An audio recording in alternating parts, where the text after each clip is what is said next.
मतलब कल आपका बेलवरण हुआ, माता जी का आगमन हुआ और आज आपका हो गया सप्तमी पूजन।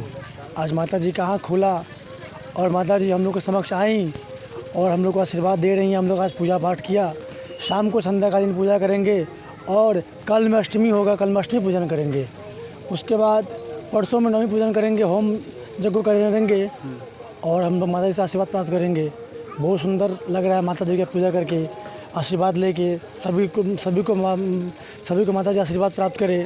पूरा समाज में यज्ञ में शांति हो, सबको सुख मिले, सबको अच्छा हो, यही हम कामना करेंगे माता जी से। कितना यहाँ तो बहुत सुबह तो मतलब काफ़ी संख्या में लोग थे, पूरा मतलब भरा पड़ा था, पूरा पंडाल भरा पड़ा हुआ था। सुबह बहुत लोग आए थे, बहुत सुंदर से पूजा अर्चना हुआ, आरती वगैरह हुआ, बहुत सुंदर से पूजा पाठ यहाँ पर हुआ। तो ये कब उसको बसान तो आपका मंगलवार को तो नहीं होता है, लेकिन अब देखते हैं अब समाज के लोग कैसा करता है, राज्य के लोग कैसा। क्योंकि नियम से बसान मंगलवार को नहीं करना, क्योंकि मतलब इनका विदाई मंगलवार को नहीं होता है। मंगलवार, गुरुवार, रविवार 3 दिन नहीं होता है। लेकिन अगर समाज का क्या इच्छा है, बाकी जो कमेटी का इच्छा है उसमें कि हम लोग के हिसाब से मंगलवार को बसान नहीं होना चाहिए। हम यहाँ पे कल शाम को पहुँचे 3 बजे के आसपास। कल शाम को आगे पूजा कराएं, बेलवरण कराएं, माता जी का आगमन कराएं और आज सुबह सप्तमी का पूजन कराएं। कब तक रहेंगे आप यहाँ पे हम 10वीं के बाद जाएंगे। भाषण करने के बाद? बसान करने के बाद, शांति जल देने के बाद जाएंगे। और समाज बोर्ड हम तो यही बोलेंगे कि माता जी सबको आशीर्वाद दे, सब कोई सुखी रहे, सब कोई शांति से रहे, सबको अच्छा खासा कमाए, घर में सुख शांति हो, सब शांति से रहे।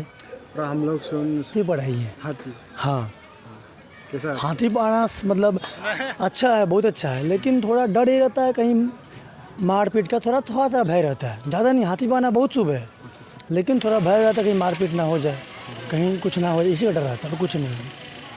इस बार माता जी हाथी पढ़ाई है, शुभ ही है, बहुत अच्छा बात है। बयनिफ्राय जों मोनथियो जे सनितपुर जिल्लायावनो बर'फोरनि एरियायाव मोनसे बिराद गोगोमसिन मानसि जानाय एकदम लास्टनि नोंथांमोननि दिकेजुलि बे बाथासिपुर हालामाव जायो। बिनि मा बुङो?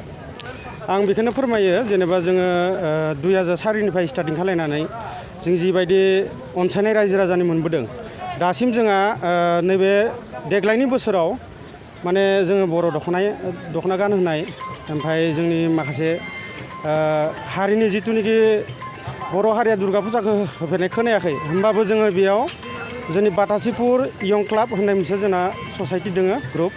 बे हिसाबै जों टाउन कमिटिखौ लानानै माखासे रेलवेनि सोद्रोमा बिथांमोनखौ लानानै जोङो बेबायदि फुजाखौ खुंबोनाय जादों आरोखि दासिम। जोंहा फुजा कमिटि हिसाबै आयेन गोराया बेनो, जेनेबा रायजो राजा जोंहा नायगिरि बिथांमोना फैयोबा जाहाथे जेबो दावराव दावसि दा खालामथो, जों बेखौ दाखालिबावै प्रेस मिटआवनो हेगारनाय जादों। आरो लोगोसे जिबायदि फैयो गोसो गोथारै जोंनि फुजाखौ नायनो रायजो राजाफोरा फुजा थिलियाव फैनानै जाहाथे गाज्रि हाबा थासारि गाज्रि खामानि दा मावथो, आरो बिथांमोना जेरैबायदि फैदो बिदिनो न'आव जाहाथे गिदिंलानो हायो, बेखौनो आं माने खावलायहरदो आरोखि। बेखौ होननो नांगोन, बे जोबोद मोजां सोंथि नोंथांनि। जेनेबा जोङो बेहाय फुजा थिलियाव जोंहा मोनसे आयेन माने पान्डुलिपि दोङो।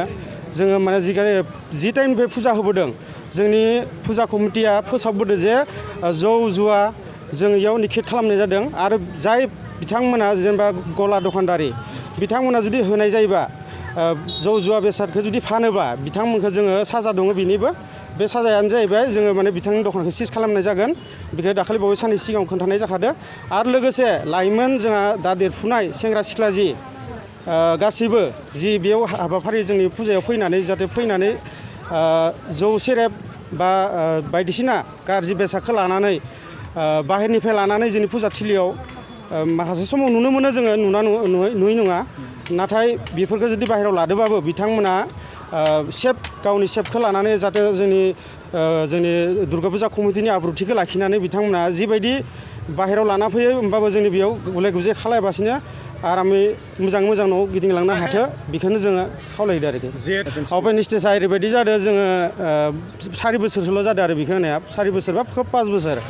बेयाव माने माखासे जोङो जोंनि बर' हारिनि जेनेबा मोसानाय दामनाय देनाय आरो लोगोसे गुबुन हारिनिखौबो जों लाफानानै जों बे स्टेज प्रग्रामखौ माने ग्रुपजोंनो सावरायनानै मानसिफोरा गेदारिं जाना थायो नालाय बिसोरो जेराव मेराव खारस्लाबायो बेखौ जों थुब्रायनो थाखाय बे अपेन स्टेजखौ बै समनिफ्राय लानाय जादों आरोखि जिहेतु बेयाव मोनसे बादायलायनाया जोंहा हान्जा मोसानाय बायदिसिना कालसारनि जोंहा दंखायो बिबान होनाय बिथांमोना सालायगासिनो मोजाङै सालायदों आरो बिथांमोना दिनैनि बे दुर्गा फुजा ओरैनो जोंनि सानब्रैनि हाबाफारि दिनैनिफ्राय हमना लादो दिनैनिफ्राय लानानै सानब्रैनि हाबाफारि बे सानब्रैयावनो जोंहा जोबगोन आरोखि बिथाङा होनदोंब्ला जोङो माखासे गावसोरनि जिथुनिखि लिरखानाय हिसाबै आं दा बारा मिथिथ'वाखै होमबाबो माने बिथाङा होनदोंबा बेबायदिनो जागोन आरोखि जिहेतु भिडिअ हला जाहैबाय एक्सुवेलि मेन भिडिअ हलनि होनाय थांखिया जोंना बाहेरनि फैसा फैनाय गैया जोंनाव बेखौ जोंनि बर' हारि हिसाबै